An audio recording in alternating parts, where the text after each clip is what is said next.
রশিদ লতিফ সবসময়ই সত্যের পক্ষে দাঁড়িয়েছেন, আর সেই জন্যই হয়তো তার পথটা কখনো সহজ ছিল না। যখন ৯০-এর দশকে পাকিস্তান ক্রিকেট ফিক্সিং কেলেঙ্কারিতে কেঁপে উঠেছিল, তখন যে কয়েকজন ক্রিকেটার এর বিরুদ্ধে বুক চিতিয়ে দাঁড়িয়েছিলেন তাদের মধ্যে অন্যতম ছিলেন লতিফ। কিন্তু এর মূল্য তাকে দিতে হয়েছে চরমভাবে।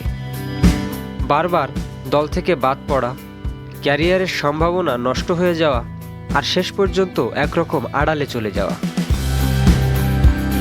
সম্প্রতি এক ক্রিকেট শোতে আবারও তিনি সেই দুঃখগাথা শুনিয়েছেন।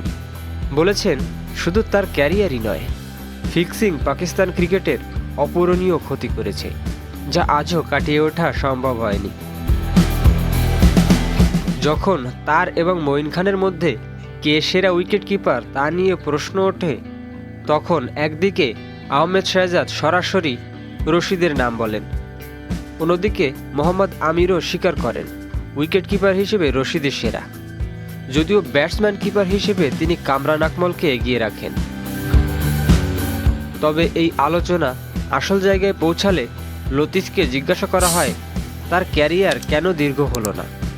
উত্তরে তিনি আবারও তুলে আনেন সেই পুরনো ক্ষত।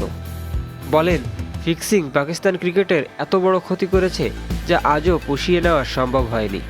আমি সেই সময়ের একজন, যে সময়টায় সব কিছু নষ্ট হয়ে গিয়েছিল। শেষে সঞ্চালক তাকে বলেন, তবে আপনি তো লড়াই করেছেন, অন্তত নিজের বিবেকের কাছে শান্তিতে ঘুমাতে পারেন। রশিদ শুধু হেসে বলেন, আপনারা তো সবই জানেন। Subscribe for more videos.